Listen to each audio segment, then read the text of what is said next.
In the spring of 1847, a physician named Dr. Augustus Levine documented something impossible in his private ledger, a ledger that would remain sealed in the New Orleans Municipal Archives for 132 years.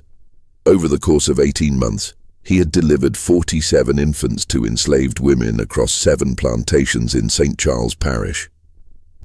Every single child was born with pale skin, light eyes, and features indistinguishable from white children. Every single one vanished within days of birth.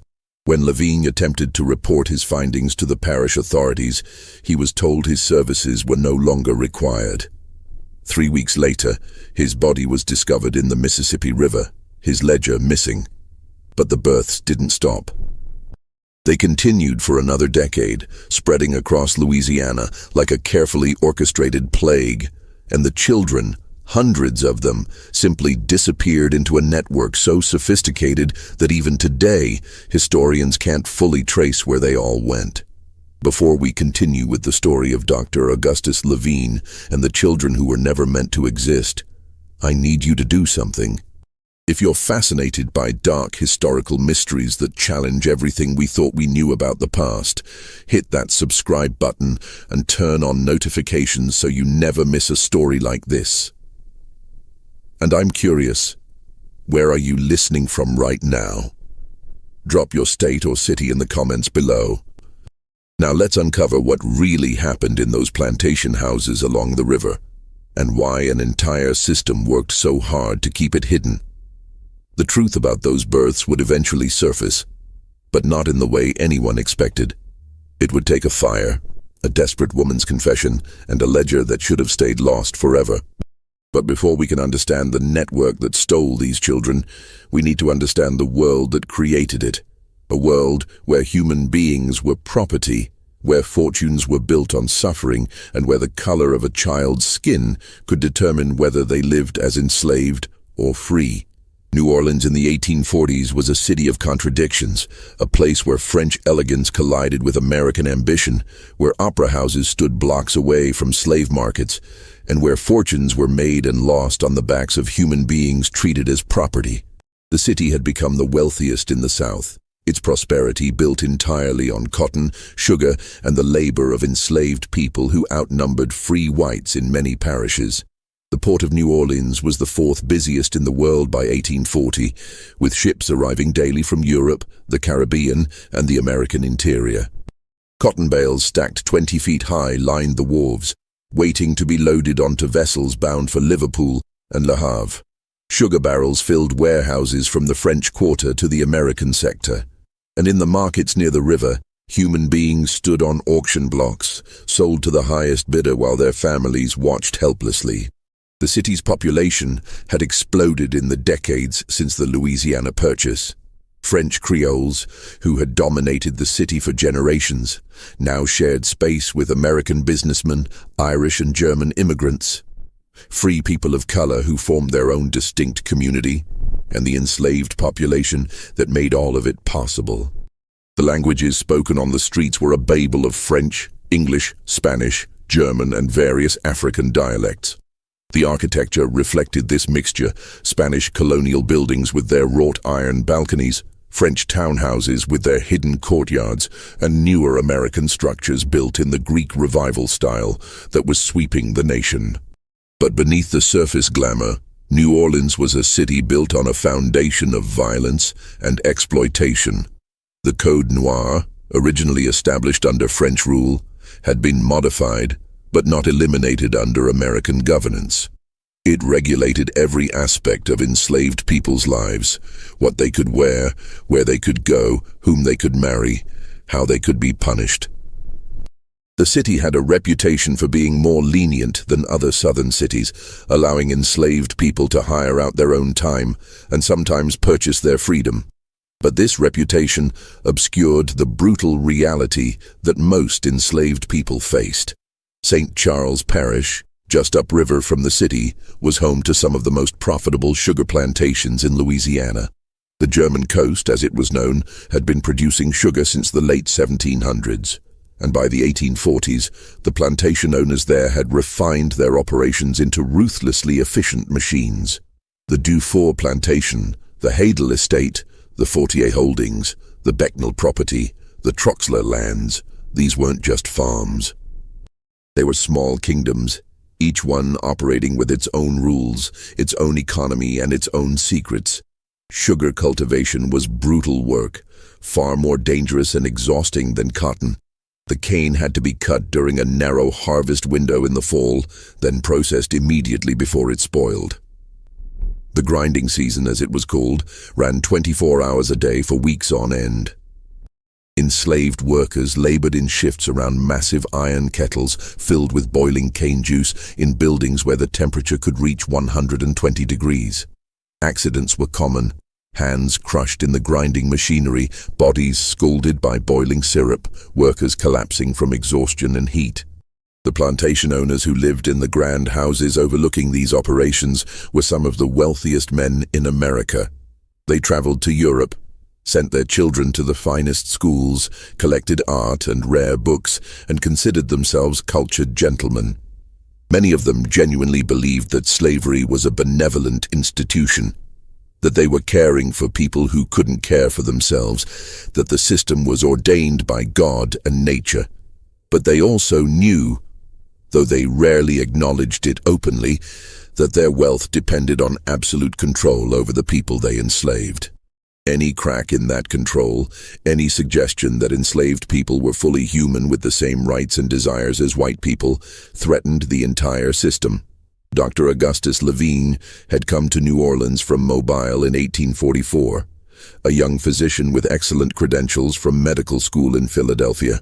He was 29 years old, unmarried, and ambitious.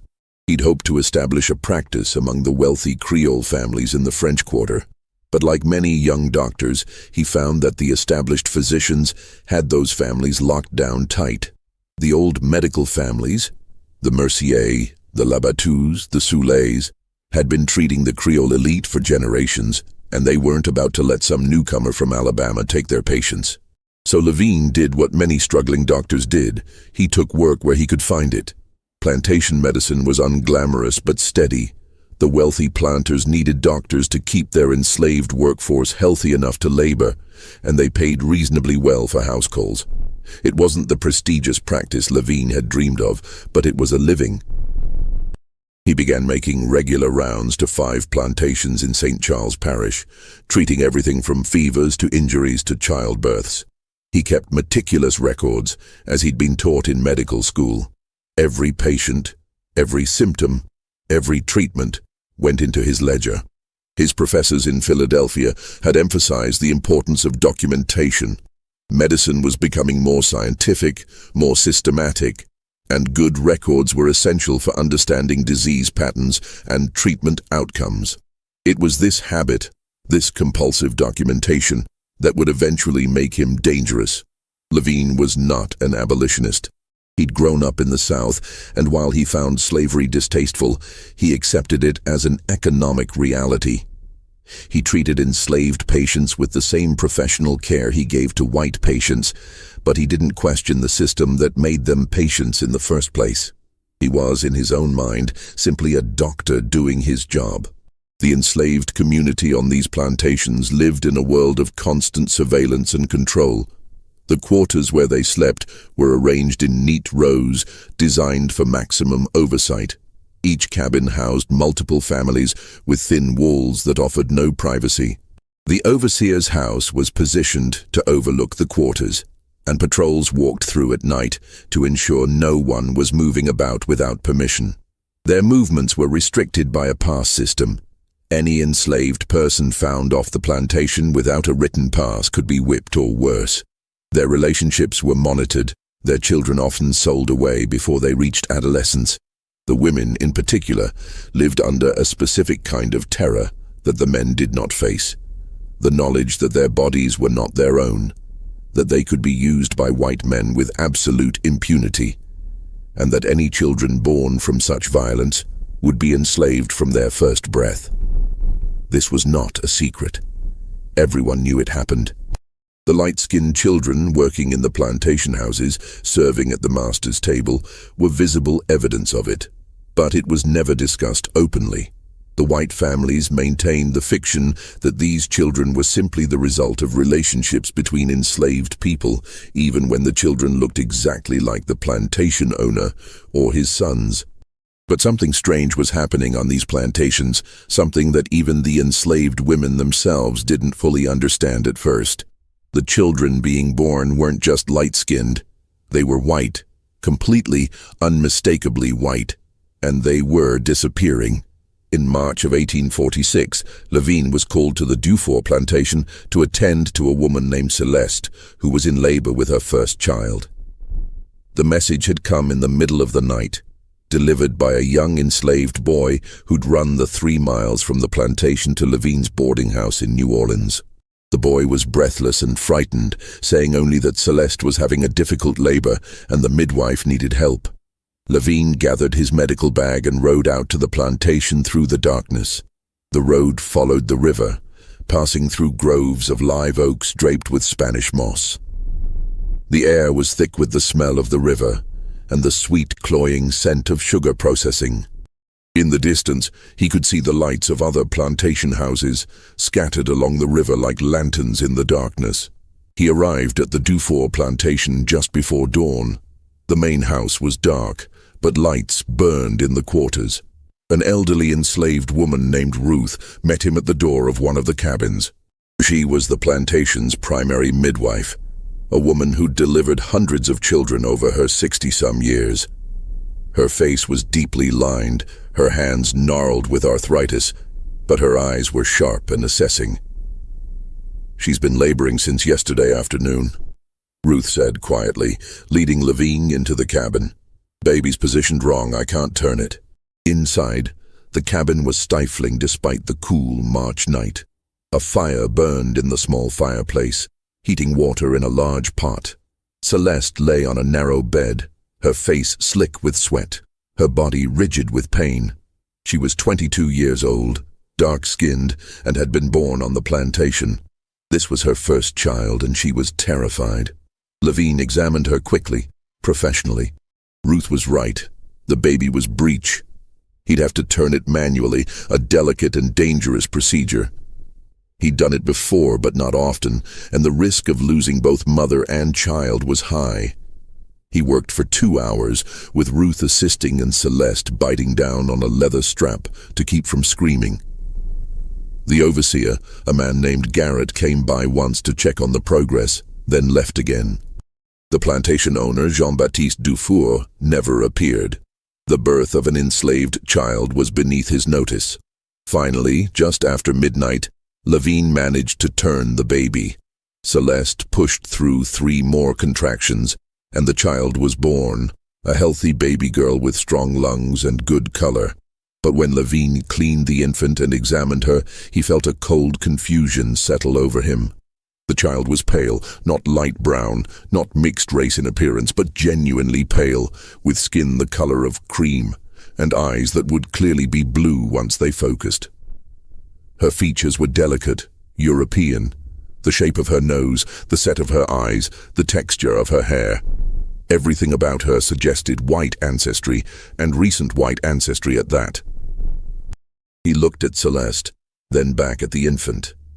Celeste's face was unreadable, a mask of exhaustion and something else, fear, perhaps, or resignation. She wouldn't meet his eyes. "The father?" Levine asked quietly, though he already suspected the answer. Celeste didn't respond. Ruth, who was cleaning up the afterbirth, simply shook her head in a way that told Levine not to ask again. He recorded the birth in his ledger, noting the time, the difficulty of the delivery, and the child's condition. Then he added a line that would later seem prophetic. "Female infant delivered to Celeste, property of J. Dufour. Healthy, unusual presentation. Child appears white in complexion and features. Father unknown." He left the cabin as the sun was rising, exhausted and troubled. He'd delivered children to enslaved women before, including children who were clearly of mixed race. But this was different. This child could pass for white in any setting. If he'd seen her in a white woman's arms, he would never have questioned her parentage. 3 days later, when Lavigne returned to check on Celeste's recovery, the child was gone. Celeste was sitting on the porch of her cabin, staring out at nothing. Her breasts were bound tightly, and she moved stiffly as if in pain. "Where's the baby?" Lavigne asked. Celeste didn't answer. She just kept staring. Lavigne found the overseer, Garrett, near the sugar mill. "The infant I delivered to Celeste, where is she?" Garrett barely looked up from the ledger he was reviewing. "Died in the night. Weak constitution, we buried her already." "Died of what?" Lavigne asked, feeling a prickle of unease. "Weak constitution," Garrett repeated flatly. "Happens all the time with these people. They're not as hardy as whites, you know that." But Lavigne had examined that child. She'd been perfectly healthy, with strong lungs and good color. Her reflexes had been normal, her temperature stable. There was no reason she should have died. "I'd like to examine the body," Lavigne said. Garrett finally looked up, his expression hardening. "Body's buried. No point digging it up. You got paid for the delivery, didn't you? That's all you need to worry about." Lavigne wanted to press the issue, but something in Garrett's tone warned him off. He noted the death in his ledger, but he didn't believe it. That night, lying in his rented room in New Orleans, he kept thinking about the child's face, about Celeste's blank expression, about the overseer's too quick dismissal. Something was wrong. He just didn't know what yet. 2 months later, it happened again. This time on the Haydell plantation, a woman named Josephine delivered a boy who looked exactly like the first child. Pale, light-eyed, with fine features that would have fit perfectly in any white family's portrait. Lavigne delivered the child on a humid May evening, with thunderstorms rolling in from the Gulf. The air in the cabin was thick and close, and Josephine screamed through her labor with a kind of desperate fury that unsettled him. Josephine was older than Celeste, perhaps 30, and this was her 4th child. Her other 3 children, all darker-skinned, all clearly of African descent, had been sold away over the years. She'd told Lavigne this matter-of-factly during his examination, as if it were simply a fact of life, which for her it was. When the child was born, Josephine wouldn't look at it. She turned her face to the wall and wept silently while Ruth cleaned the infant. "Josephine," Lavigne said gently, "your son is healthy. Don't you want to hold him?" "Take it away," Josephine whispered. "Just take it away." Ruth wrapped the child and handed him to the overseer who'd been waiting outside. The man took the infant without comment and disappeared into the darkness. Lavigne stood there, his medical bag in hand, feeling like he'd just witnessed something profoundly wrong, but unable to articulate exactly what it was. He'd delivered dozens of children to enslaved women by this point, and he'd seen the full range of emotions: joy, sorrow, fear, love. But this was different. This was rejection born of something deeper than postpartum distress.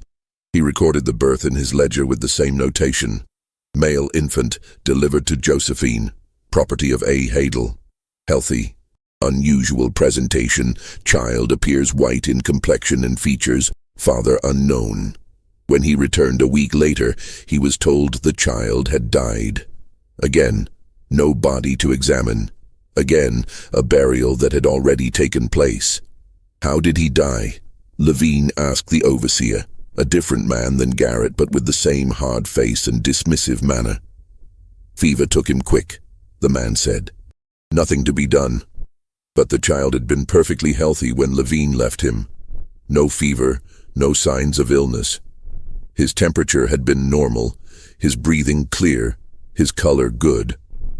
That night, Lavigne sat in his rented room in New Orleans and reviewed his ledger by candlelight. 2 births, 2 healthy infants, 2 deaths within days, both children with the same impossible appearance. He thought about the way Josephine had turned away from her child, the way Celeste had looked at him with that unreadable expression.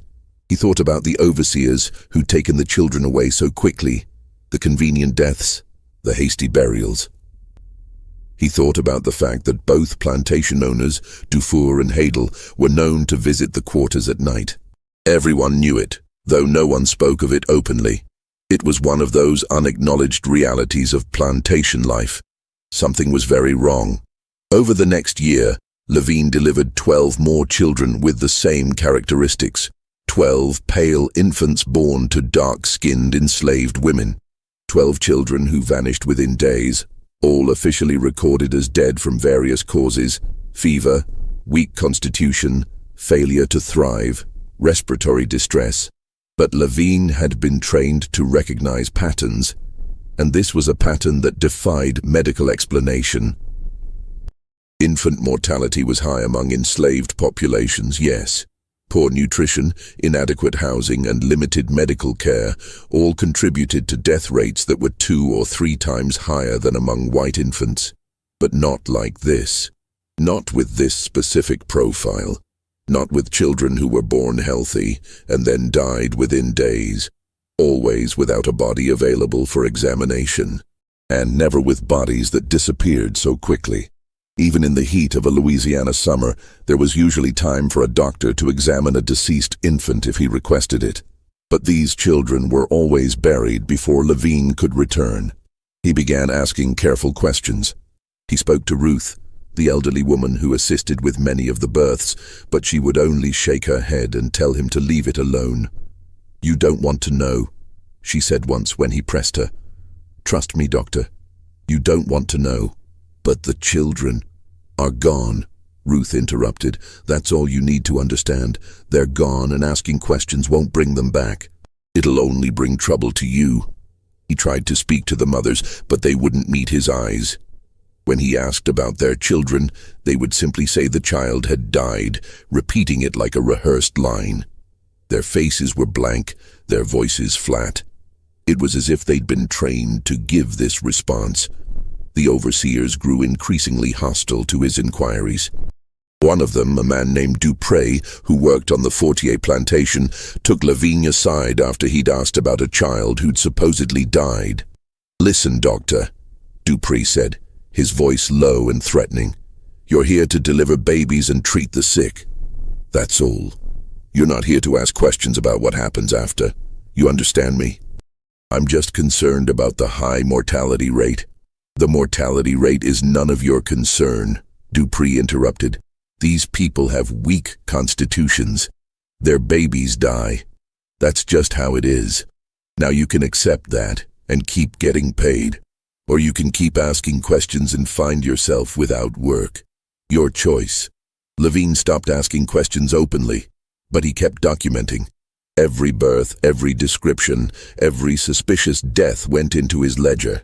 He began to notice other patterns too. The births always happened at night. The overseers were always present, waiting outside the cabin. The mothers were always alone afterward, no family members allowed to visit, no other enslaved people permitted to see the child. And the children were always taken away by the overseer, never left with the mother even for a few hours. In September of 1847, he delivered his 47th such child, a girl born to a woman named Marie on the Fortier plantation. The child was perhaps the palest yet, with hair that would clearly be blonde once it grew in, and eyes that were already showing hints of green. Marie was different from the other mothers. She was younger, perhaps 19, and she'd been born in Haiti, brought to Louisiana after the revolution there. She spoke French with a Caribbean accent, and she had a fierce intelligence in her eyes that hadn't been beaten down yet. She held her daughter for exactly 3 minutes, whispering something in French that Levine couldn't quite hear. Then she looked directly at him, tears streaming down her face. "Please," Marie said in English, her accent thick but her words clear. "Please write it down. Write down what you see. Someone needs to know. Someone needs to remember that she existed, that she was mine, that she was real." Levine felt something shift in his chest. "I will," he promised. "I've been writing it all down." Marie nodded, then handed her daughter to the overseer with a look of such profound grief that Levine had to turn away. That was the moment Levine decided he had to act. He couldn't prove what was happening to these children, but he could document it. He could create a record that couldn't be ignored. He could force someone in authority to investigate. He spent 3 days compiling his evidence: 47 births, 47 descriptions, 47 convenient deaths. He noted the dates, the plantations, the names of the overseers present, the names of the mothers. He wrote a careful letter explaining his concerns and requesting an investigation into what he termed irregularities in infant mortality rates among the enslaved population of St. Charles Parish, specifically regarding infants of unusually pale complexion. He was careful not to make accusations. He simply presented the facts as he'd observed them and asked for someone to look into the matter. He thought that if he approached it as a medical concern rather than a moral one, he might get a hearing. On October 3, 1847, he presented his findings to the parish magistrate, a man named Judge Beaumont, who had a reputation for fairness. Beaumont was a Creole gentleman in his 60s, educated in France, and known for his careful adherence to the law. If anyone would take this seriously, Levine thought, it would be him. Beaumont received him in his office in the parish courthouse, a Spanish colonial building with thick walls and high ceilings. The judge sat behind a massive mahogany desk, his face impassive as Levine explained his concerns. Then he handed over the copied pages from his ledger. Beaumont read through them in silence. The only sound was the ticking of a clock on the mantel and the rustle of paper. When he finished, he carefully stacked the pages, aligned their edges, and set them down on his desk. Then he looked at Levine with an expression that wasn't quite anger, but wasn't sympathy either. It was something closer to pity. "Dr. Levine," Beaumont said slowly, "I'm going to give you some advice. Go back to your practice. Deliver the babies you're called to deliver. Keep your records if you must, but do not pursue this matter further." "But the children are property," Beaumont interrupted, his voice hardening. "What happens to them is the business of their owners, not yours, not mine, not the law's. Do you understand?" Levine felt something cold settle in his stomach. "Are you telling me that these infants aren't dying? That they're being taken somewhere?" Beaumont stood up, signaling the end of the meeting. "I'm telling you that there are systems in place that are far larger than you or me, and that interfering with those systems would be very dangerous for you. These plantations generate enormous wealth for this parish, for this state, for the entire South. The men who own them are powerful, and they don't take kindly to interference in their affairs. But if children are being enslaved, children are property," Beaumont repeated, his voice cold now. "They can be sold, traded, given away, or disposed of as their owners see fit. That is the law. If you don't like the law, I suggest you move to Massachusetts. But as long as you practice medicine in Louisiana, you will abide by Louisiana law. Do I make myself clear?"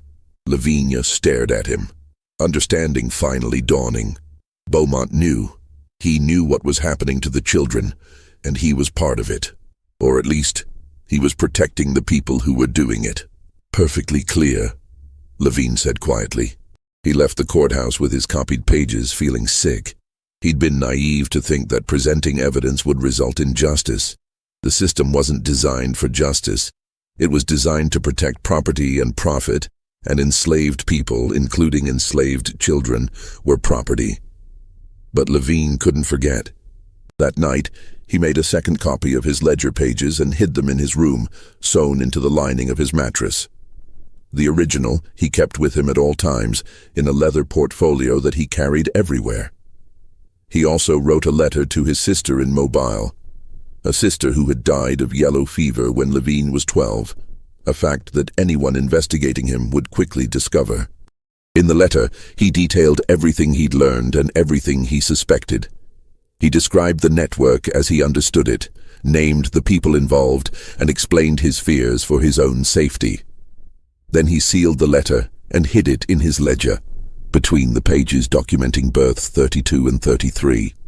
2 weeks later, he received a message that his services were no longer required on any of the St. Charles Parish plantations. No explanation was given.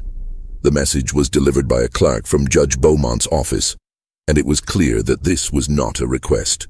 Levine's income dropped by more than half. He tried to find other work, but word had spread that he was troublesome, that he asked too many questions.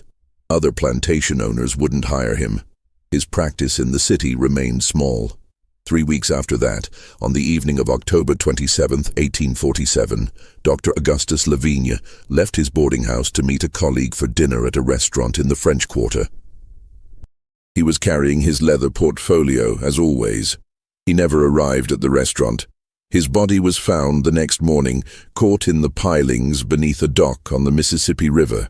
The official cause of death was listed as accidental drowning, likely the result of intoxication. A bottle of whiskey was found near where his body had entered the water, and witnesses reported seeing a man matching Lavigne's description drinking alone at a tavern earlier that evening. His medical bag was found nearby, its contents scattered. His leather portfolio was gone. The landlady at his boarding house, when questioned by the police, said she'd seen 2 well-dressed men leaving his room the night he died. They'd told her they were colleagues of the doctor, collecting his belongings for his family. She'd thought nothing of it at the time. They'd been polite, well-spoken, and had given her $1 for her trouble. When the police searched Lavigne's room, they found it had been thoroughly cleaned out. His clothes remained, but all his papers were gone. His medical books were still on the shelf, but any loose documents had been removed. The mattress had been slit open, the lining torn out. The hidden copy of his ledger pages was never found. Either the men had been thorough in their search, or the landlady had disposed of it herself after the police left, not understanding what it was. Dr. Augustus Lavigne was buried in St. Louis Cemetery No. 2, in an unmarked grave in the section reserved for paupers and strangers. He had no family in New Orleans to claim his body or his possessions. His few belongings were sold to pay his outstanding rent. Within a month, it was as if he'd never existed. But the births continued. In the years following Lavigne's death, the phenomenon he documented didn't stop. It accelerated. Across Louisiana, Mississippi, and Alabama, enslaved women continued to give birth to children who looked white, and those children continued to disappear. The enslaved community knew what was happening, even if they couldn't speak about it openly. They had their own networks of information, whispered conversations in the quarters after dark. Warnings passed from plantation to plantation by enslaved people who were hired out or sent on errands. The women who'd given birth to these pale children carried a specific kind of grief, a loss that was different from having a child sold away to another plantation. These children weren't just gone. They'd been erased, transformed into something else entirely. And the mothers knew, though they could never say it aloud, that their children were out there somewhere, living as white, never knowing where they came from. Because that's what was actually happening to them. They weren't dying. They were being sold as white children. The system was breathtakingly simple and absolutely monstrous. Plantation owners who fathered children with enslaved women, a common occurrence that everyone acknowledged but no one discussed, faced a problem. These children were legally enslaved, property like their mothers. But if they looked white, if there was no visible trace of African ancestry, they were a visible reminder of the rape and exploitation at the heart of the slave system. They were embarrassing. They complicated the racial hierarchy that the entire Southern economy depended on. A child who looked white but was legally enslaved raised uncomfortable questions. If this child could be enslaved, what did that say about the supposed natural differences between races? If white-appearing children could be born to enslaved mothers, didn't that suggest that the racial categories everyone took for granted were more fluid than anyone wanted to admit? But these children were also valuable. A healthy white child could be sold for 10 times what an enslaved infant would bring. And if the child looked white enough, if there was no visible trace of African ancestry, then who would ever know? So a network developed. Doctors, midwives, lawyers, and traders who specialized in this particular transaction. The children would be taken within days of birth, before the mothers could form attachments, before anyone outside the plantation could see them. False death certificates would be filed, and the infants would be transported to cities, New Orleans, Mobile, Charleston, Richmond, where they'd be placed with white families who wanted children but couldn't have them, or who were willing to look the other way about a child's origins in exchange for a lower price than a legal adoption would cost. The network had existed in some form since the earliest days of slavery in Louisiana, but it had become more organized and sophisticated by the 1840s. There were specific people who handled each stage of the process. First, there were the plantation owners and overseers who identified which children could pass as white. Not every child born to an enslaved woman and a white father would qualify. Many showed clear signs of mixed ancestry. But the children who were pale enough, whose features were European enough, whose hair texture was straight enough, these children were marked for the network. Second, there were the doctors and midwives who facilitated the births and provided the false death certificates. Most of them were like Dr. Levine had been initially.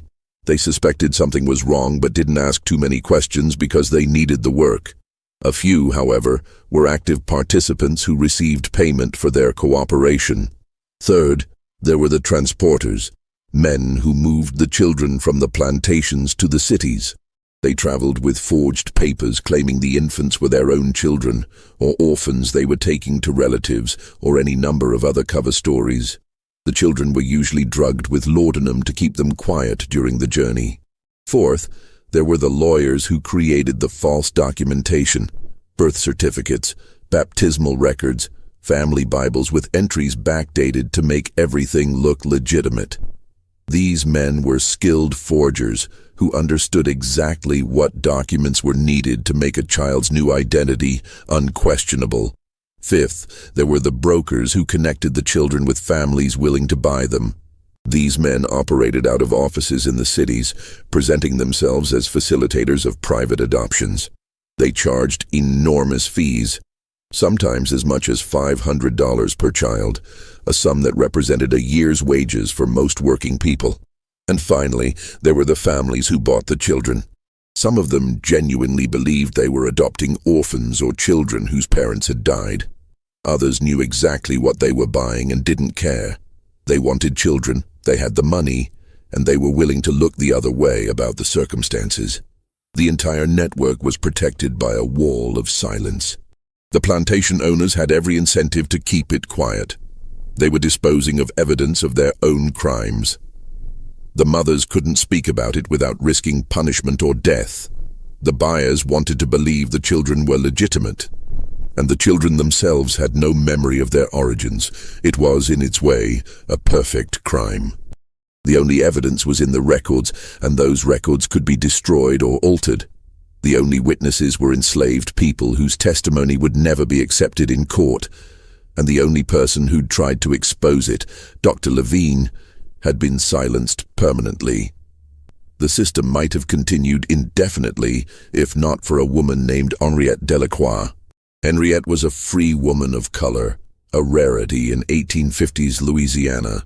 Her mother had been enslaved by a wealthy French Creole merchant named Philippe Delacroix, who had freed her in his will and left her a small inheritance. Henriette had been born free, raised in New Orleans, and educated by tutors her mother had hired with the inheritance money. She was 32 years old in 1853, unmarried, and worked as a seamstress making dresses for wealthy white women. She had a small shop in the French Quarter, and she was known for her skill with delicate fabrics and intricate embroidery. She lived in a modest apartment above her shop, maintained a careful, respectable distance from anything controversial, and navigated the complex social world of New Orleans with the caution that all free people of color had to exercise. Free people of color in New Orleans occupied a strange middle ground. They were not enslaved, but they were not equal to whites either. They could own property, run businesses, and even own enslaved people themselves. But they couldn't vote, serve on juries, or testify against white people in court. They had to carry papers proving their free status at all times, and they could be enslaved if those papers were lost or challenged. Henrietta had a younger sister named Margot, who was 27 in 1853. Margot had been born free, just like Henriette, and had worked as a music teacher, giving piano lessons to the daughters of free people of color and occasionally to white families who were willing to overlook her race in exchange for her considerable talent. But in the spring of 1853, Margot's life was destroyed by a legal technicality. A distant relative of Philippe Delacroix, a man named Armand Delacroix who lived in France and had never met Philippe, challenged the manumission papers that had freed Henriette's mother. He claimed that Philippe had not had the legal right to free an enslaved person in his will without the consent of his heirs, and that therefore the manumission was invalid. The case went to court. Henriette hired the best lawyer she could afford, a free man of color named Victor Séjour, who had studied law in France. Séjour argued passionately that the manumission had been legal under the laws in effect at the time, that Philippe had been of sound mind when he wrote his will, and that challenging it 30 years after the fact was unconscionable. But the judge, the same Judge Beaumont who had dismissed Dr. Lavigne's concerns 6 years earlier, ruled in favor of Armand Delacroix. He declared that the manumission had been improperly granted, and that therefore Henriette's mother had never been legally free. And if the mother had never been free, then her children, born to an enslaved woman, were also enslaved. Overnight, Margot went from being a free woman with a profession and a future to being property. Henriette, as the older daughter, should have been enslaved too, but Armand Delacroix's lawyer made a calculation. Enslaving one sister would be profitable. Enslaving both would create too much attention, too much sympathy, too much risk of public outcry. So they took Margot and left Henriette free, knowing that the threat of enslavement would keep her quiet. Margot was sold at auction 3 days after the judge's ruling. Henriette stood in the crowd and watched as her sister was put on the block, examined like livestock, and sold to a plantation owner from St. Charles Parish for $800. The buyer was a man named Claude Fortier, owner of one of the largest sugar plantations on the German coast. Henriette fought the ruling through every legal channel available to her, but the law was clear. Enslaved people had no rights that white people were bound to respect, and the technicality was enough to make Margot's enslavement legal. Séjour tried everything: appeals, petitions, even attempting to raise money to purchase Margot's freedom, but Fortier refused to sell. He'd paid good money for her, and he intended to get his value from her labor. In the fall of 1854, Henriette received word through the enslaved community's network that Margot was pregnant. The father, according to the whispers, was Claude Fortier himself. Henriette felt sick with rage and helplessness. Her sister, who had been free, who had been educated, who had had a future, was now being used by the man who'd bought her. In January of 1855, Margot gave birth to a daughter. Henriette, using her status as a free woman and claiming to be bringing supplies for the enslaved community, was able to visit the plantation and see her niece. She bribed the overseer with $10, a significant sum for her, for an hour alone with Margot. The cabin where Margot lived was identical to all the others in the quarters, a single room with a dirt floor, a small fireplace, and a narrow bed. Margot sat on the bed holding her daughter, and when Henriette entered, she began to weep. "Look at her," Margot whispered. "Look at her, Henriette." The child was pale, with features that could pass for white. She had Fortier's nose, his chin, his light eyes. She was beautiful, and she was doomed. "They're going to take her," Margot said. "I heard them talking. Fortier and the overseer. They said she's too pale, that she can't stay here. They're going to take her away and say she died."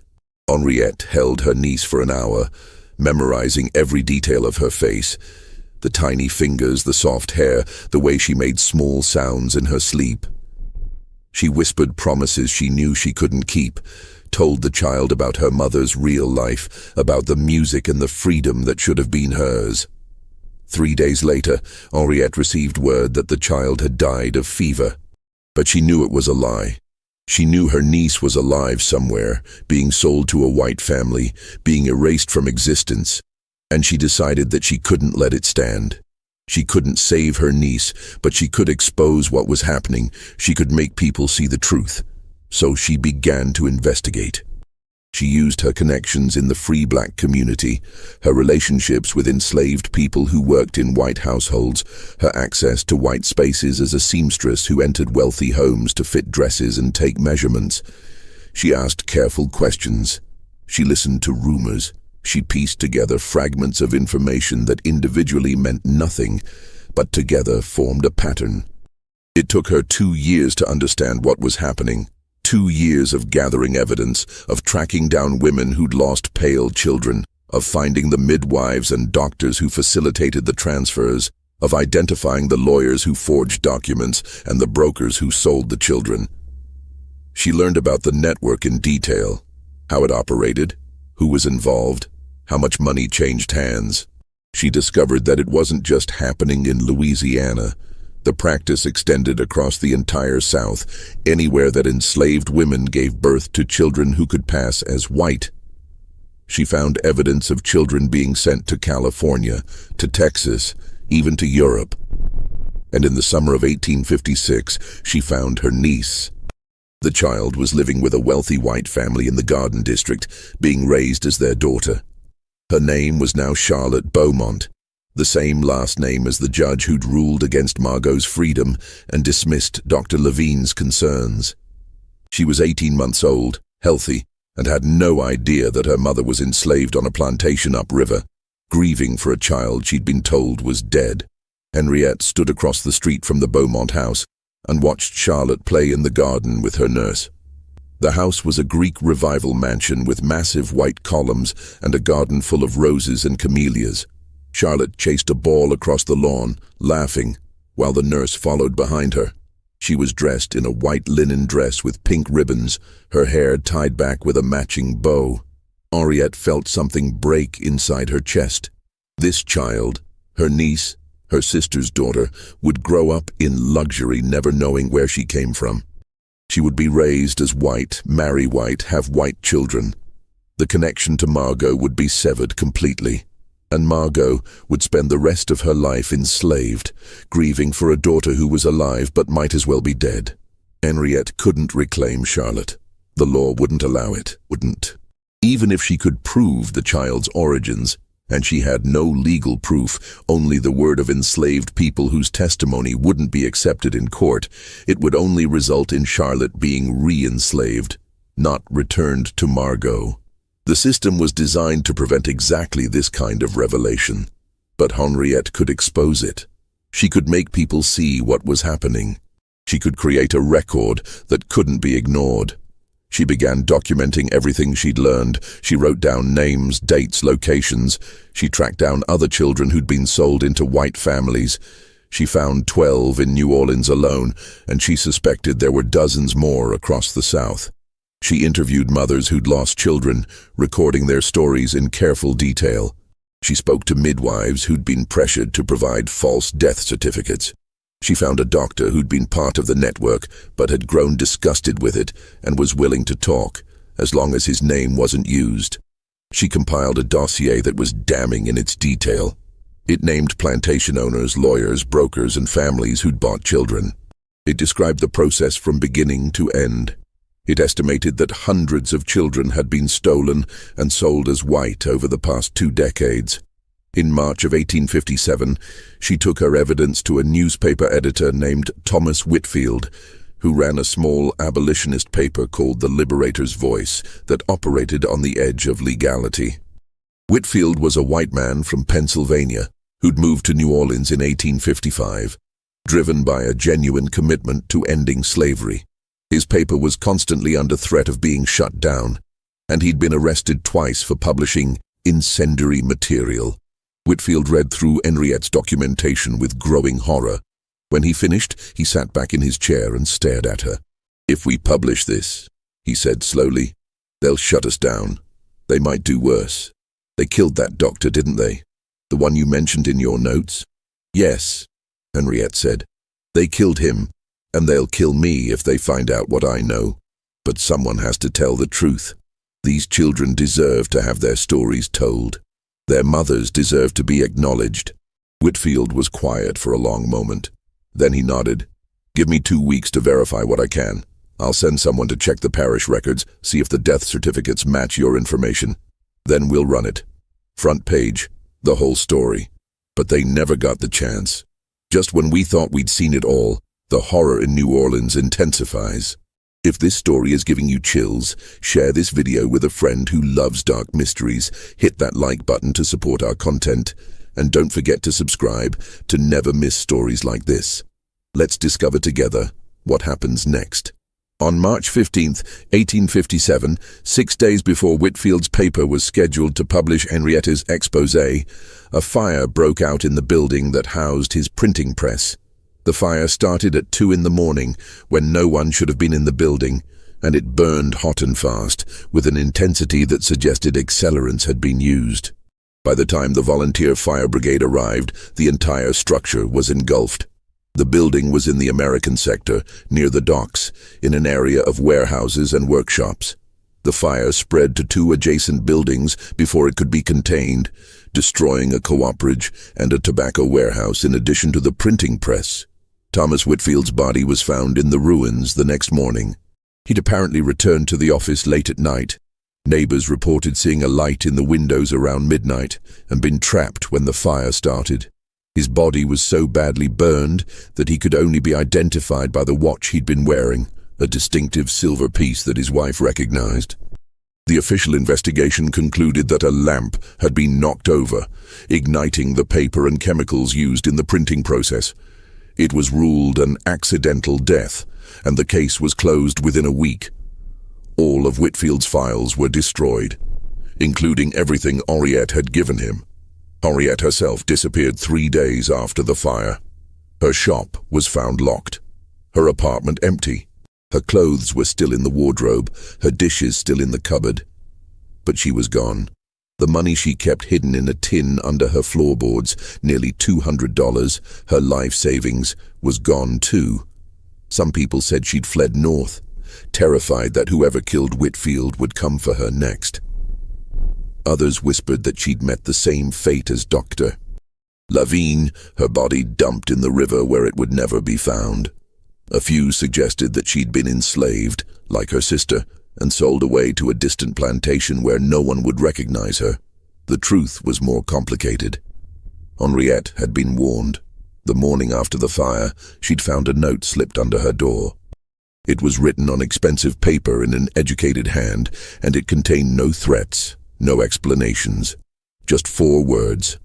Leave now or die. She'd taken the warning seriously.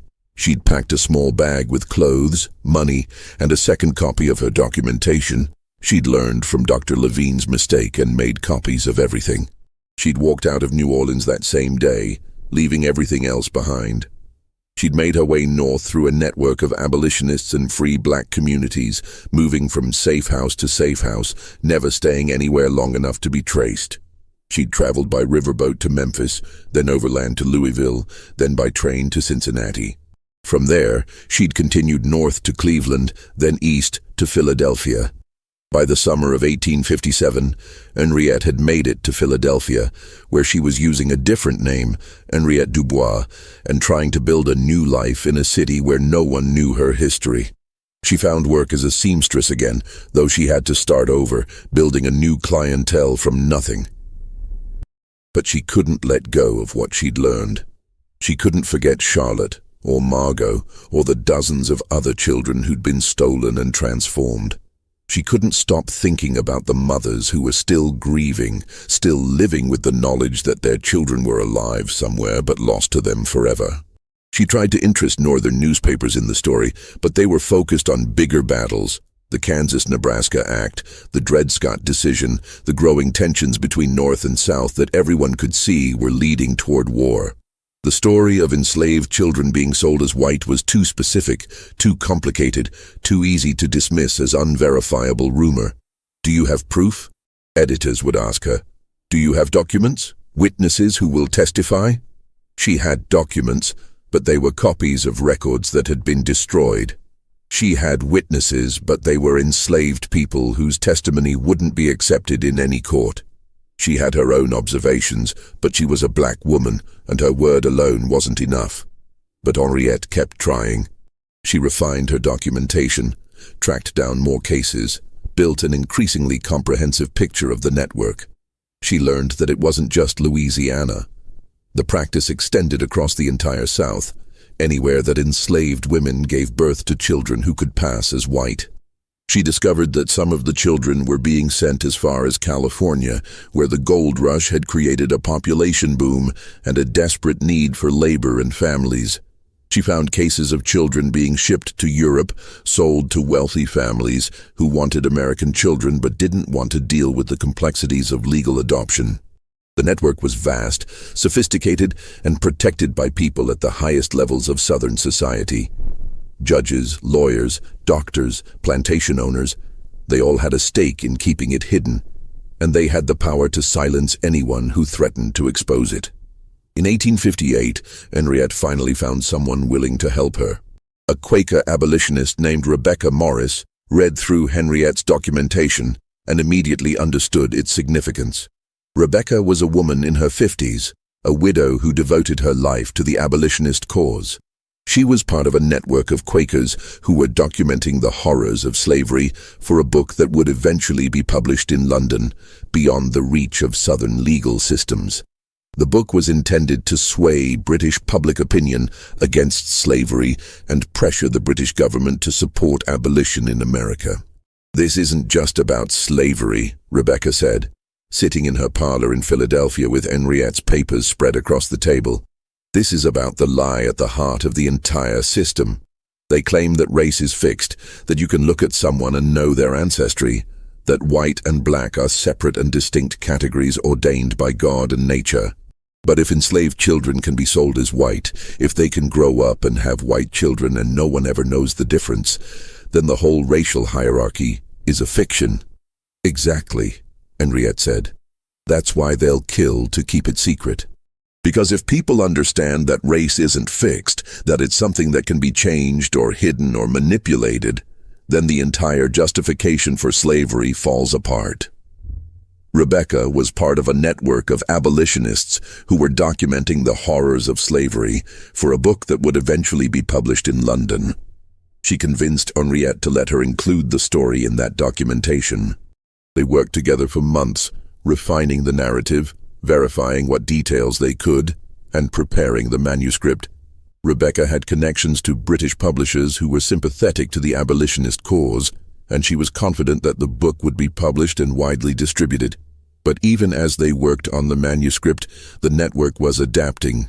Word had spread about Henriette's investigation, about the near miss with Whitfield's newspaper, about the documentation that had nearly been published. The people running the operation became more careful. They moved the children farther away, destroyed records more thoroughly, and eliminated anyone who asked too many questions. In St. Charles Parish, the births continued, but now the children disappeared even faster. Within hours, instead of days.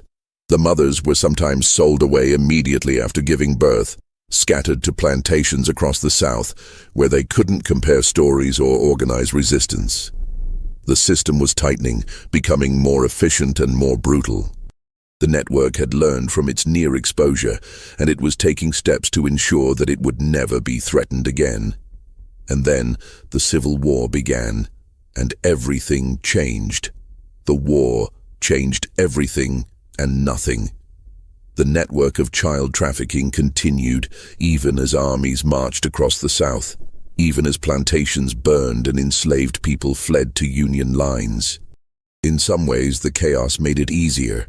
Records were destroyed in the fighting, families were displaced, and in the confusion, a pale child could be moved from one place to another with even less scrutiny than before. But the war also created new problems for the network. Union forces occupying Louisiana began investigating reports of irregularities in plantation records. Freedmen's Bureau agents, tasked with reuniting families separated by slavery, started asking questions about children who'd supposedly died, but whose bodies were never properly documented. In 1863, a Union officer named Captain James Hartwell was assigned to investigate reports of missing children in St. Charles Parish. Hartwell was from Massachusetts, a former lawyer who'd joined the Army out of genuine abolitionist conviction. He was 35 years old, married, with 2 children of his own back in Boston. He took the assignment seriously because he understood, in a way that many Union officers didn't, that slavery wasn't just about labor. It was about the systematic destruction of families and identities. He began by reviewing parish records, birth certificates, death certificates, property transfers. He spent weeks in the courthouse in Hanville, going through dusty ledgers and boxes of documents. He noticed the same pattern that Dr. Levine had documented 16 years earlier. An unusually high number of infant deaths among enslaved populations, with almost no bodies available for examination and no clear causes of death. The death certificates were suspiciously uniform. Fever was the most common cause listed, followed by weak constitution and failure to thrive. But there were no details, no descriptions of symptoms, no records of treatment attempted. Just a name, a date, and a cause of death. Hartwell cross-referenced the death certificates with plantation records and found more irregularities. In several cases, children who'd supposedly died were still listed in plantation inventories months or even years later, suggesting that the records had been altered or that different children were being recorded under the same names. He interviewed formerly enslaved people who'd fled to Union lines. Many were reluctant to talk, afraid that speaking about the children would somehow endanger them further. But slowly, Hartwell pieced together the story. An elderly woman named Ruth, the same Ruth who'd assisted Dr. Levine, told him everything. She was dying of consumption, coughing blood into a handkerchief as she spoke, and she said she wanted someone to know the truth before she passed. "I helped deliver more than 200 babies in my life," Ruth said, her voice barely above a whisper. "And I watched dozens of them disappear. The pale ones, the ones who looked white. They'd be born, and I'd clean them and wrap them, and then the overseer would take them away. The mothers would cry, but there was nothing they could do, nothing any of us could do." "Where did the children go?" Hartwell asked. "I don't know for certain," Ruth said, "but I heard things. The overseers would talk sometimes when they thought we couldn't hear. They'd talk about families in the city who wanted children, about lawyers who could make papers, about how much money each child was worth. Hundreds of dollars sometimes, more than I'd ever seen in my life. Do you remember any names? Any specific people involved?" Ruth named names. Plantation owners, overseers, a doctor who'd replaced Levine after he died, a lawyer in New Orleans who specialized in private adoptions. She provided dates, described the process as she understood it, and told Hartwell about the mothers who were still alive, still grieving for babies they'd been told were dead. "They took hundreds of children," Ruth told Hartwell. "Hundreds. And those children are out there somewhere, living as white, never knowing where they came from. Their mothers are still alive, some of them, still grieving, still wondering if their babies are safe, if they're loved, if they ever think about the women who birthed them." Hartwell was horrified. He immediately began compiling a report for his superiors, documenting what he'd learned and recommending a full investigation. He wanted to track down the children, reunite them with their mothers if possible, and prosecute the people who'd been running the network. But before he could submit the report, he received orders transferring him to Virginia. The transfer was sudden, unexpected, and came with a clear message from his commanding officer. "Drop the investigation. There are bigger battles to fight," Colonel Morrison told him when Hartwell protested. "We're trying to win a war and hold the Union together. We can't afford to open up something this complicated right now." "But the children are gone," Morrison interrupted. "Scattered across the country, living new lives. What do you think happens if you expose this? You'll destroy families, ruin lives, create chaos. And for what? You can't undo what's been done. You can't give those children back their original identities. They're white now, for all practical purposes. Leave it alone. But the people who did this should be prosecuted." "For what?" Morrison asked. For selling property they legally owned? For forging documents? You think any court is going to convict wealthy white men for crimes committed against enslaved people? Even if we win this war, even if we abolish slavery, you think anyone is going to care about what happened to a few hundred children? Hartwell wanted to argue, but he understood the political calculation. The Union needed the support of moderate Northerners who were willing to fight to preserve the Union, but weren't necessarily committed to racial equality. A scandal involving white families who'd unknowingly adopted enslaved children would be politically explosive.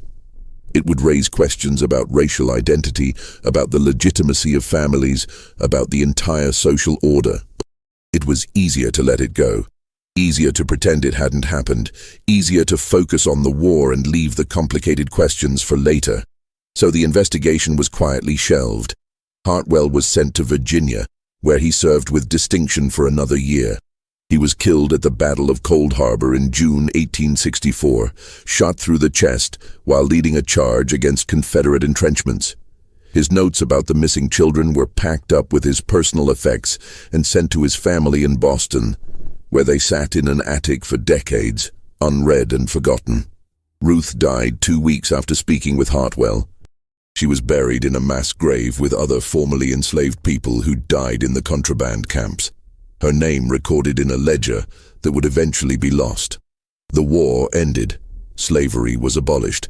The Freedmen's Bureau worked to reunite families, but they focused on people who'd been sold away, not on children who'd been stolen and transformed.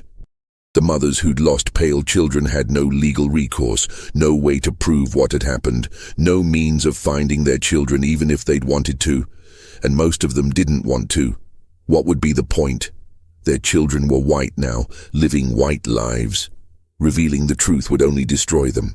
It would mark them as black in a society that was, if anything, becoming more rigidly segregated. It would strip them of their social status, their marriages, their futures. So the mothers kept silent. They grieved privately, carried their losses alone, and never spoke about the children who'd been taken from them. The network dissolved gradually as slavery ended and the legal framework that had protected it disappeared. But the children remained, scattered across the country, their origins hidden. Some of them eventually learned the truth. A deathbed confession from an adoptive parent, a discovered letter, a chance encounter with someone who knew the story. But most never knew. They lived and died believing they were white, and their children and grandchildren never had any reason to question it. Margot, Henriette's sister, was freed when the war ended. She stayed on the Fortier plantation as a paid laborer for a few years, having nowhere else to go and no family to return to. Henriette had sent letters trying to find her, but they never connected. The mail system in the South was chaotic in the years after the war, and letters often went astray. In 1870, Margot died of pneumonia. She was 44 years old. She'd never remarried, never had other children, and she'd spent the last 15 years of her life grieving for the daughter who'd been taken from her. She was buried in a small cemetery near the plantation, her grave marked with a simple wooden cross that rotted away within a few years.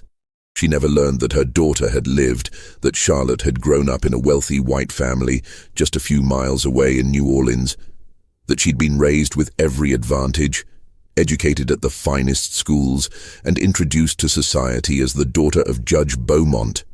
Charlotte Beaumont, the same Charlotte that Henriette had found in the Garden District 20 years earlier, died in childbirth in New Orleans in 1879. She was 25 years old, married to a wealthy merchant named Edward Clark, and had never known that her mother was an enslaved woman named Margot, who died on a plantation in 1870, still grieving for the daughter she'd held for 3 hours. Charlotte's death was mourned by New Orleans society. She was buried in a prominent tomb in Metairie Cemetery, with a marble angel marking her grave. Her obituary in the Times-Picayune described her as a beloved daughter of one of our city's most distinguished families, taken from us too soon. Charlotte's children, 2 daughters, ages 3 and 5, grew up white, married white, had white children of their own. The secret died with the generation that had created it. Or so everyone thought. Henriette Delacroix lived until 1889, dying in Philadelphia at the age of 68. She'd never stopped documenting cases of stolen children, even though she knew her work would likely never result in justice. She'd never married, never had children of her own, and she'd devoted the last 30 years of her life to creating a record of what had happened. Her papers, discovered after her death by the Quaker community that had supported her, contained records of over 300 cases across 7 southern states. She documented births, disappearances, and the fates of children she'd been able to track down. She'd created a genealogy of stolen identities, a map of families that had been torn apart and reassembled in new configurations. The Quakers preserved her papers, recognizing their historical significance. They were eventually donated to the Library Company of Philadelphia, where they sat in the archives, occasionally consulted by historians, but never widely publicized. The story might have remained buried in those archives if not for a series of events that began in 1979, exactly 132 years after Dr. Augustus Levine's death. Dr. Patricia Jennings was a historian specializing in medical practices in antebellum Louisiana. She was 42 years old, a professor at Tulane University, and she was working on a book about plantation medicine. She'd been conducting research in the New Orleans Municipal Archives for months, looking through boxes of old documents that had been donated by various families over the years. Most of it was routine material: property records, receipts, correspondence, the mundane paperwork of daily life in the 19th century. But in a box labeled Beaumont Family Papers, 1840-1880, she found something extraordinary. A leather-bound ledger, water-damaged and fragile, with pages that were stuck together and partially illegible. Jennings recognized immediately that it was a medical ledger. She could see entries for patients, treatments, and fees. But as she carefully began separating the pages, she realized this was something more significant. It was Dr. Augustus Levine's original ledger, the one that had supposedly disappeared when he died. Jennings spent 3 months carefully separating the pages and transcribing what she could read. The water damage had destroyed some entries completely, but enough remained to tell a story. 47 births, 47 descriptions of pale children born to enslaved women, 47 suspicious deaths. But there was more. Tucked between the pages, she found letters. Letters from Levine to Judge Beaumont, pleading for an investigation. Letters from Beaumont to Levine, warning him to stop asking questions. And one final letter, dated October 26, 1847, the day before Levine's body was found in the river. The letter was addressed to "My dear sister Margaret," though Jennings's research revealed that Levine's only sister had died in childhood. It was clearly a precaution. If the letter was intercepted, it would appear to be personal correspondence, not evidence of a crime. In the letter, Levine described everything he'd learned. He named the plantation owners involved, the overseers who facilitated the transfers, the lawyers who forged documents. He described the network in detail, including the fact that Judge Beaumont himself was one of the primary organizers. "I have documented 47 cases," Levine wrote, "but I believe there are many more. This is not an isolated practice, but a systematic operation involving some of the wealthiest and most powerful men in Louisiana. They are stealing children from their mothers and selling them as white, erasing their identities and their histories for profit." He went on to describe his plan. He was going to take his evidence to a newspaper in New York, beyond the reach of Louisiana law. He was leaving New Orleans the next day, traveling by steamboat to Memphis and then overland to New York. He'd already made arrangements with an editor at the New York Tribune who'd agreed to publish his findings. "If you're reading this," the letter concluded, "it means they've killed me, but at least the truth will survive. These children deserve to have their stories told.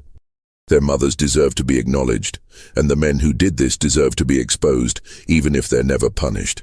Jennings sat in the archives reading room, holding the fragile letter, and felt chills run down her spine. This wasn't just a historical curiosity. This was evidence of a massive crime, a systematic operation that had stolen hundreds of children and erased their identities. She immediately began researching further. She found records of Levine's death, the cursory investigation, the quick burial. She found references to Judge Beaumont's career, his wealth, his prominence in New Orleans society. She found property records showing that Beaumont had owned a house in the Garden District, the same house where Henriette had seen Charlotte playing in the garden. And she found adoption records, or rather, she found the absence of adoption records. In the 1850s, Louisiana had no formal adoption laws. Children were transferred from one family to another through private arrangements with minimal documentation. It was the perfect system for hiding the origins of stolen children. Jennings published her findings in an academic journal in 1981. The article, titled "The Hidden Traffic, Child Theft, and Racial Passing in Antebellum, Louisiana," caused a minor sensation in historical circles. It was picked up by a few newspapers, discussed at academic conferences, and cited in other scholars' work. But it didn't reach a wider audience. The families named in Levine's ledger were long gone. The plantations had been sold and resold, and most people dismissed it as a tragic but isolated incident, a dark chapter in history that was safely in the past. But Jennings kept digging. She traveled to Philadelphia and found Henriette Delacroix's papers in the Library Company archives. She tracked down Captain Hartwell's notes in his family's papers in Boston. She interviewed descendants of enslaved people from St. Charles Parish, some of whom still remembered stories about the pale children who disappeared. And she began trying to find the children, or rather their descendants, using genealogical records, DNA testing, and painstaking historical research. Jennings identified 17 families in Louisiana, Mississippi, and Alabama who were descended from children who'd been sold as white. Some of the families were shocked by the revelation. Others had suspected something but never had proof. A few had known the truth for generations but kept it secret, afraid of the social consequences. One of those families was the Beaumont family.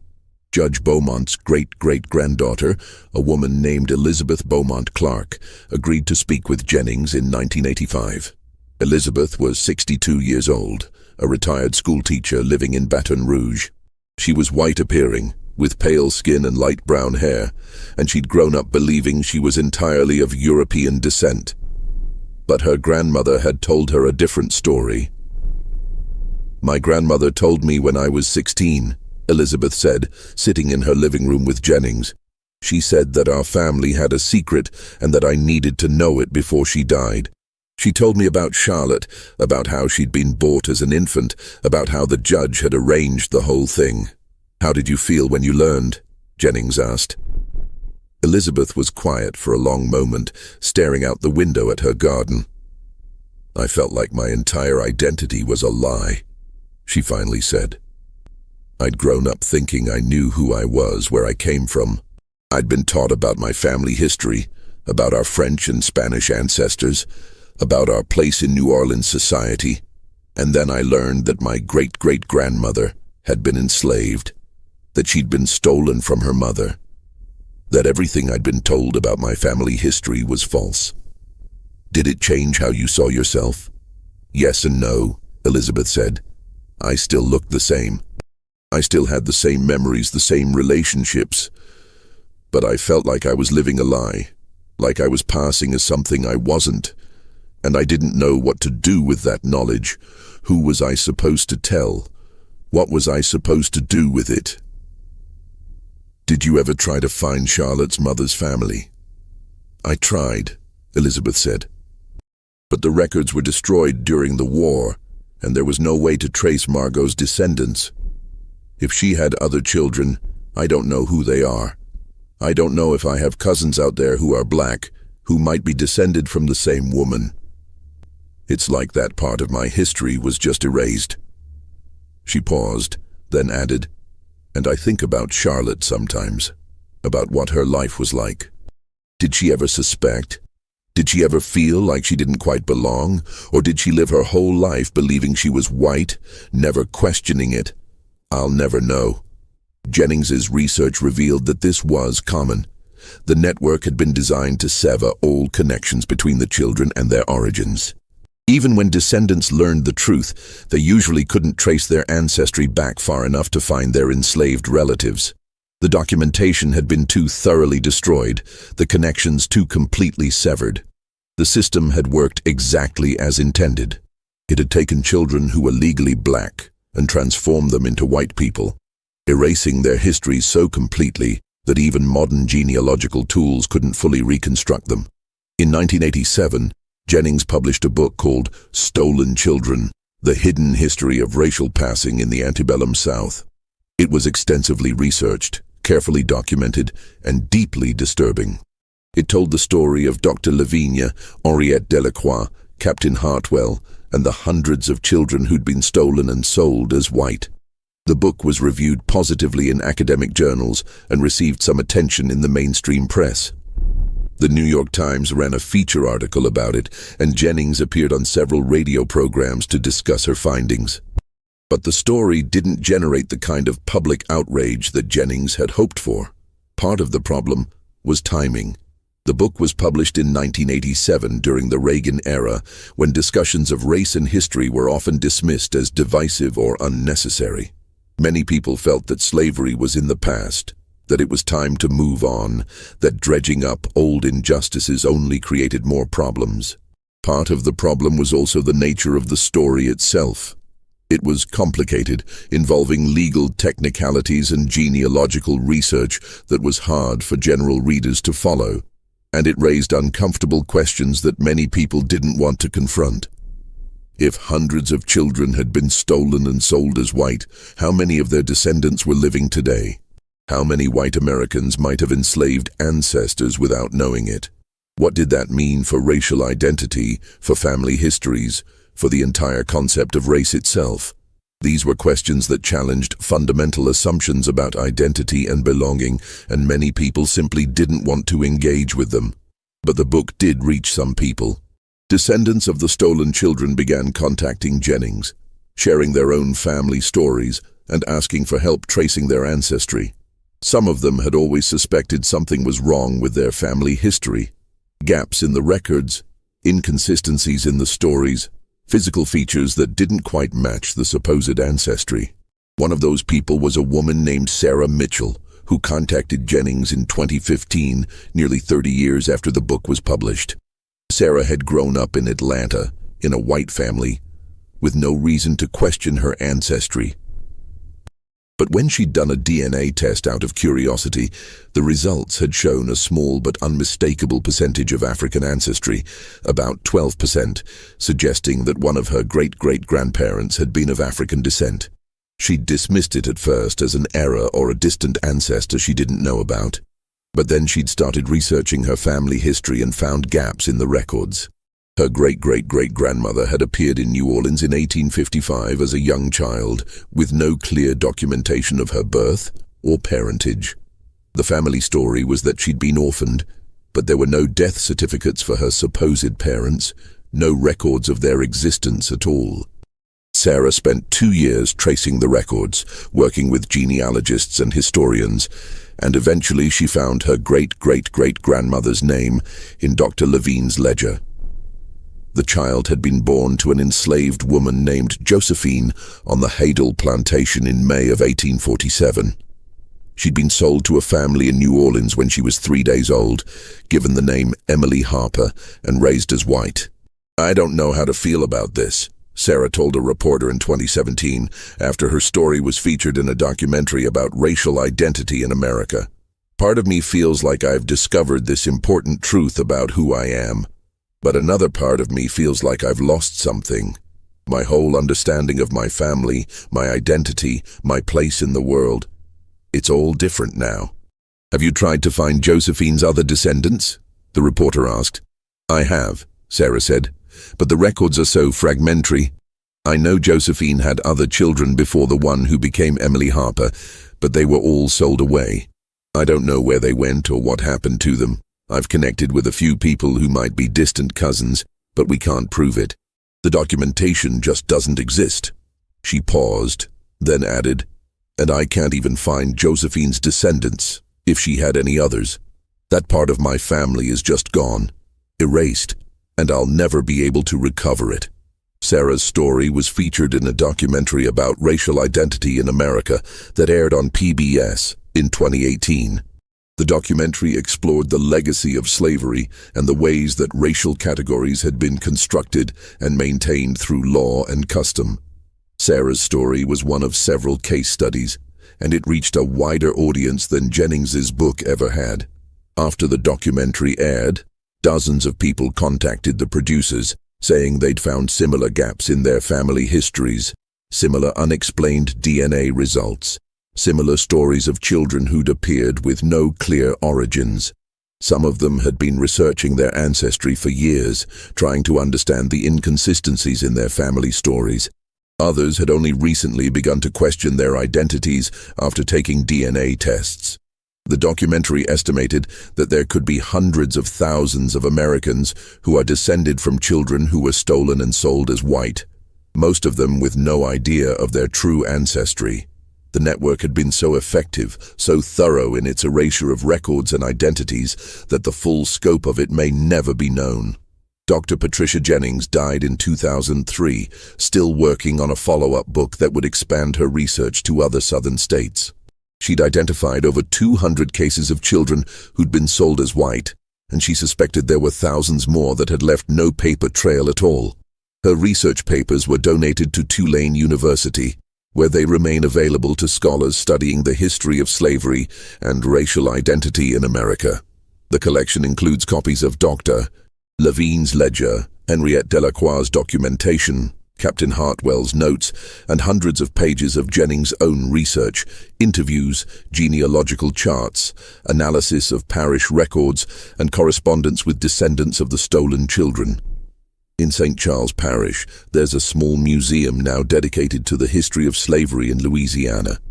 It's housed in a restored plantation building, and it tells the story of the people who were enslaved there, the work they did, and the lives they lived. In one corner, there's an exhibit about Dr. Augustus Levine and the children he tried to save. It includes copies of pages from his ledger, photographs of the plantations where the births occurred, and a list of names: the mothers who lost children, the children who were stolen, the families who bought them. The exhibit ends with a question printed on the wall in large letters. How many more stories like this are hidden in our history? How many more children were erased? How many more families were destroyed by a system that treated human beings as property? There's no answer provided, just the question, hanging in the air, waiting for visitors to grapple with. The museum also includes a memorial wall with the names of the mothers who lost children. The names were compiled from Dr. Levine's ledger, Henriette Delacroix's documentation, and parish records.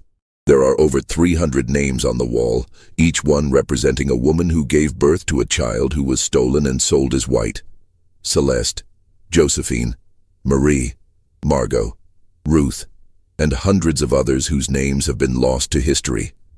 Visitors to the museum often stand in front of the wall for a long time, reading the names, trying to imagine the lives behind them. Some people cry. Some people take photographs. Some people just stand in silence, bearing witness to a crime that was never prosecuted, a grief that was never acknowledged.